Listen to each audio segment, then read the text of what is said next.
Welcome to Autobike Focus, where timeless machines and modern performance meet.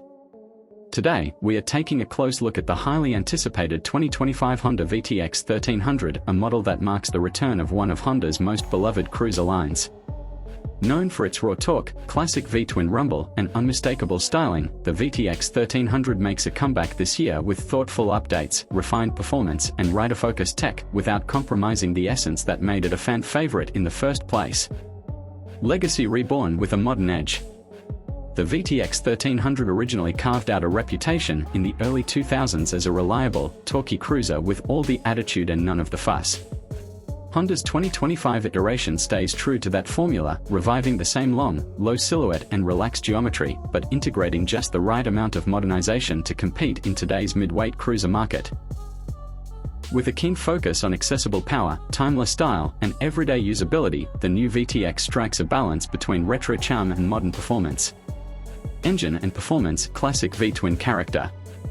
At the heart of the 2025 VTX 1300 is a revised 1,312 cubic centimeters liquid-cooled V-twin engine, updated to meet modern emissions standards while retaining its low-end grunt and distinctive pulse.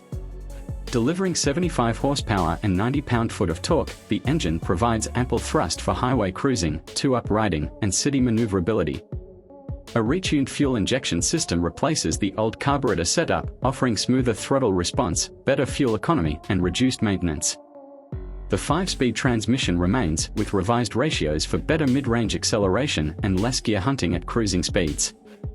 The result is a ride that feels familiar but more refined, with broader torque delivery and smoother power transitions. Chassis, suspension, and ride feel. Honda has kept the steel cradle frame architecture largely intact but made minor tweaks to improve rigidity and comfort. The classic cruiser stance, with a low 27.4-inch seat height, wide handlebars, and forward-mounted foot controls, returns to offer a laid-back ride posture. Suspension is handled by a 41mm front fork and dual rear shocks with preload adjustability, tuned for comfort over long distances and varying road conditions. The VTX 1300 glides effortlessly through curves, providing a planted, confident feel at both low and high speeds. The bike's weight remains manageable at just over 700 pounds wet, allowing riders of varying experience levels to handle it comfortably. Updated braking and safety features. Braking performance on the 2025 VTX has been significantly enhanced. A single 336mm front disc paired with a twin-piston caliper and a 296mm rear disc with ABS ensures reliable stopping power under all conditions. While still a cruiser at heart, the inclusion of standard ABS brings the VTX up to modern safety expectations. Traction control is not included, in keeping with the bike's minimalist ethos, but